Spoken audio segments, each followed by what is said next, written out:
రామాపురం అనే గ్రామంలో చంద్రయ్య అనే వృద్ధుడు అతని మనవడితో శివయ్యతో ఉండేవాడనమాట. చంద్రయ్య కొడుకు కోడలు ఇద్దరు కూడా లేరనమాట, చనిపోతారు.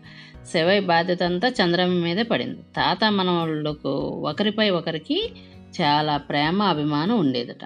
తాత చెప్పినట్లే శివయ్య కూడా చేసేవాడు. తాత మాటల పళ్ళు పోనిచ్చేవాడు కాదు. శివయ్యకి 10 సంవత్సరాలు వచ్చాయి. అతనికి 10 సంవత్సరాల వయసు వచ్చిందనమాట. చంద్రయ్య పొద్దుటే పొలం పనులకు వెళ్లే ముందు స్నానం చేసి భగవద్గీత పఠించి పొలం పనులకు వెళ్ళేవాడట. తాతతో పాటు మనవడు ఉండేవాడట. తాత నువ్వు చదువుతున్నది నేను చదువుతాను అని చంద్రయ్యతో పాటు ఆ బాలుడు గీత పఠించేవాడట. రోజు వీరి దినచర్య ఇదే. ఆ మనవడికి గీత చదువుతూ 3-4 సంవత్సరాలు అయిందట. గీత చదువుతున్నాడు. ఏమీ వంట పట్టలేదట. ఏమీ వంట పట్టలేదన్నమాట.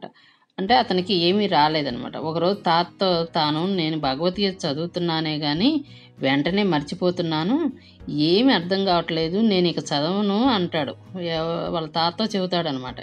అప్పుడు వాళ్ళ తాత ఏమంటాడు, చంద్రయ్య మనవడిని పక్కన కూర్చోబెట్టుకొని ఆ బొగ్గులు పోసిన గంప ఉన్నది కదా, ఆ గంపను ఆ బొగ్గులు పక్కన పోసి మన పక్కనే ఉన్న చెరువులోంచి గంపతో నీరు తీసుకురారా అంటాడు.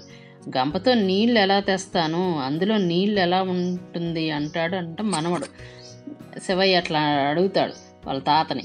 నేను చెప్పినట్లు చేయరా అని వాళ్ళ తాత ఆజ్ఞాపించాడు అన్నమాట. సరే గంపతో నీళ్ళు తెమ్మంటున్నాడు కదా, సరే తాత చెప్పినట్టు చేద్దామని చెప్పేసి గంపతో నీళ్ళు తెచ్చాడు.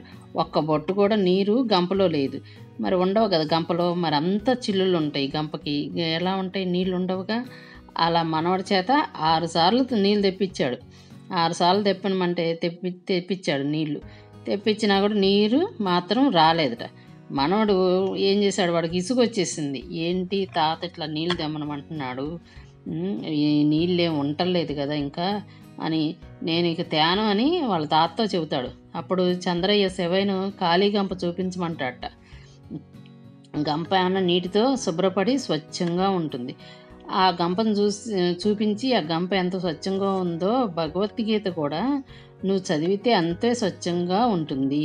నీ మనసులోని మలినాలు తొలగి గంపలాగే స్వచ్ఛంగా ఉంటుంది అని చెప్తాడనమాట వాళ్ళ తాత.